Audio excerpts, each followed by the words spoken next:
Dans l'évangile d'aujourd'hui, les disciples de Jésus admirent le temple de Jérusalem. Il faut dire que ce temple, à l'époque de Jésus, était sans doute une des plus grandes merveilles du monde, et je n'exagère pas. Pour le petit peuple juif, qui n'a jamais été un grand peuple en termes de puissance politique, ni même religieuse d'ailleurs, avoir un temple si beau, si grand, si extraordinaire, eh bien, c'était une immense fierté. Au temps de Jésus, le temple venait d'être agrandi, embelli, restauré de manière monumentale par le roi Hérode le Grand. Et sans doute même que les travaux n'étaient pas tout à fait finis. À l'époque de Jésus, il devait subsister quelques échafaudages par-ci par-là. Pour vous donner une idée de l'immensité de la construction, eh bien, certains blocs de pierre qui servaient au soutènement, aux fondations du bâtiment principal pesaient plus de 500 tonnes et mesuraient 12 mètres de long. Quant à la taille du temple et de ses parvis, quand je vous dis qu'il était gigantesque, dans le temple de Jérusalem, on aurait pu rentrer 24 fois la cathédrale Notre-Dame de Paris et une fois et demie le Parc des Princes. Vous imaginez un temple immense, une prouesse de construction architecturale réalisée par Hérode le Grand, qui était un tyran mais un excellent bâtisseur.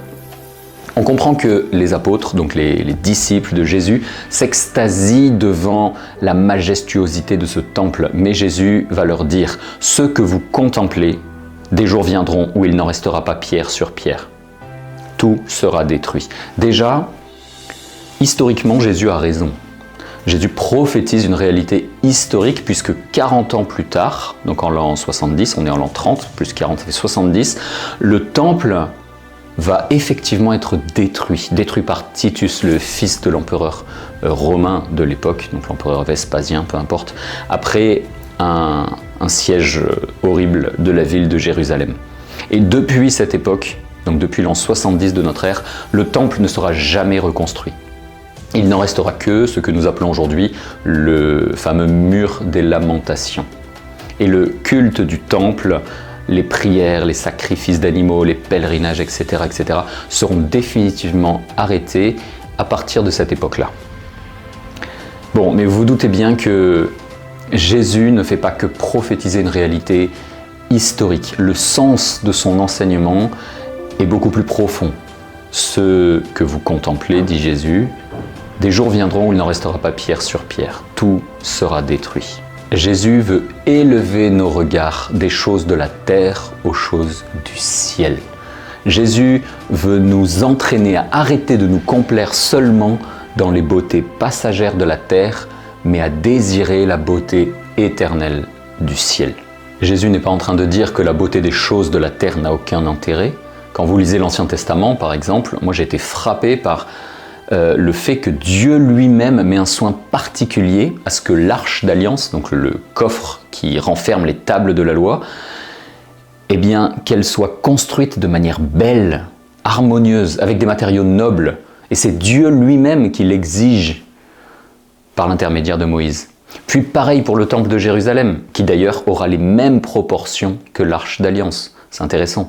Donc là où il y a la présence de Dieu, que ce soit dans l'Arche d'Alliance ou dans le Temple de Jérusalem, on retrouve ce soin que Dieu exige de la beauté. Donc Dieu ne bannit pas du tout le beau de la terre. Dieu aime le beau. Et Jésus n'est pas en train de dire que le beau n'a aucun sens, puisque de toute façon il sera détruit. Mais il nous rappelle que le beau de la terre doit élever nos regards vers le beau du ciel. Le beau de la terre est passager, alors que le beau du ciel est éternel.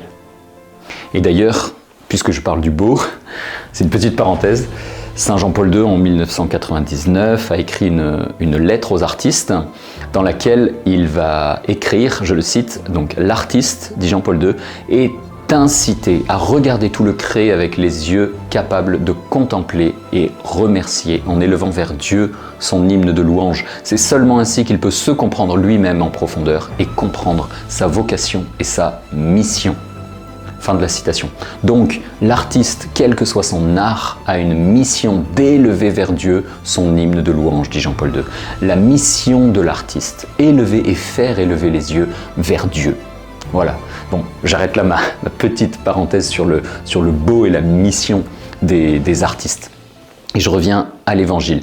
Jésus donc annonce que ce temple que les disciples, que les apôtres contemplent, va être détruit. Alors les disciples lui demandent « Quand cela arrivera-t-il ?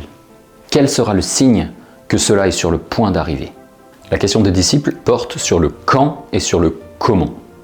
Alors déjà, il faut se dire que pour un juif, la destruction du temple dont il est question, c'est un signe apocalyptique. Pas forcément de la fin du monde, mais de la fin d'un monde. Les prophètes avaient déjà prophétisé la destruction du temple, comme le prophète Daniel par exemple. Il avait annoncé dans un style complètement apocalyptique. Mais on retrouve ça ailleurs, on retrouve ça chez le prophète Joël, le prophète Zacharie, Jérémie, etc. etc.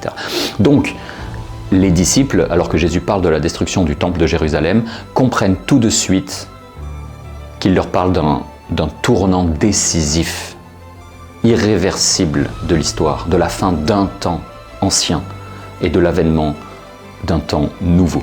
Et donc ils demandent quand cela arrivera-t-il ? Pour répondre à cette question, à la question de la date, Jésus ne va pas donner de date précise. Il va répondre « Attention, beaucoup viendront sous mon nom et diront « C'est moi » ou encore « Le moment est tout proche ». Ne marchez pas derrière eux, dit Jésus. Nul ne connaît ni le jour ni l'heure, et il est bon que nous soyons dans l'ignorance. Parce que Dieu ne veut que notre bien, et donc s'il ne nous donne pas la date, c'est que c'est pour notre bien. S'il ne nous donne pas la date, ce n'est pas pour que nous la cherchions, mais pour que nous soyons toujours prêts, comme des veilleurs, quelle que soit l'heure à laquelle le Fils de l'homme viendra, même si c'est à minuit ou à 3 heures du matin, même si c'est aujourd'hui ou dans 1000 ans, veillons et soyons prêts. N'écoutons pas ceux qui nous disent « c'est maintenant, le moment est tout proche ». Ça, c'est l'enseignement du Christ dans l'évangile d'aujourd'hui. Et c'est toujours valable pour nous aujourd'hui. Vous trouverez toujours, d'ailleurs à toutes les époques, des prophètes qui vous diront « le moment est proche ». Ne les écoutez pas, dit Jésus, ne marchez pas derrière eux. Et Jésus, après cette question du quand, continue avec la question, donne la réponse au comment. Il va dire « Quand vous entendrez parler de guerre et de désordre, ne soyez pas terrifiés. Il faut que cela arrive d'abord, mais ce ne sera pas aussitôt la fin.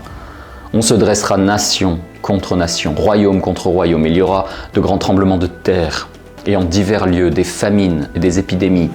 Il y aura des phénomènes effrayants dans le ciel qui surviendront, de grands signes. Mais avant tout cela, on portera la main sur vous et on vous persécutera. On vous livrera aux synagogues et aux prisons. On vous fera comparaître devant des rois et des gouverneurs à cause de mon nom. Cela vous amènera à rendre témoignage. Mettez-vous donc dans l'esprit que vous n'avez pas à vous préoccuper de votre défense. C'est moi, Jésus, qui vous donnerai un langage et une sagesse à laquelle tous vos adversaires ne pourront ni résister ni s'opposer. Vous serez livrés même par vos parents, vos frères, votre famille, vos amis, et ils feront mettre à mort certains d'entre vous. Vous serez détestés de tous, dit Jésus, à cause de mon nom. Donc, si je résume cette longue tirade de Jésus qui nous est rapportée dans l'Évangile selon saint Luc, il y aura des guerres, des famines, des épidémies, des phénomènes cosmiques, des catastrophes climatiques, des persécutions. Voilà ce que Jésus prophétise sur le comment. Voilà ce que Jésus nous promet. Les disciples de Jésus que nous sommes ne sont pas au-dessus du Maître. Si notre Maître a été persécuté, les disciples le seront aussi. Si nous avons détruit notre planète, rompu son équilibre, nous en assumerons les conséquences. Jésus ne nous promet rien d'autre que la croix. Pour Jésus, la croix a été le chemin. Pour nous, nous ne pouvons pas rêver d'un autre chemin. Nous ne pouvons pas rêver d'une splendeur éternelle du temple de Jérusalem. La splendeur du temple de Jérusalem a eu son importance dans l'histoire, mais elle est passée. Tout a été détruit. Jésus l'a prophétisé, ça s'est réalisé en l'an 70. Et maintenant, cette splendeur a laissé place à un nouveau temple, l'Église, bâti non pas sur un roc de 12 mètres de long, mais sur la foi de 12 hommes que nous appelons les apôtres. Et c'est de cette Église-là à laquelle nous appartenons. Cette Église, contrairement au temple de Jérusalem, elle a les promesses de la vie éternelle. C'est Jésus qui dit « les puissances de la mort », en parlant de l'Église, « les puissances de la mort ne l'emporteront pas sur elle ». Et donc, et c'est la conclusion de l'Évangile d'aujourd'hui, fidélité et persévérance à l'Église. C'est par votre persévérance, dit Jésus, que vous garderez votre vie. Celui qui persévérera jusqu'à la fin, celui-là sera sauvé. Donc Jésus nous fait une exhortation à nous qui sommes ses disciples à persévérer. Comment est-ce que cela arrivera? À travers la croix. Mais celui qui persévérera jusqu'à la fin gardera sa vie, sera sauvé.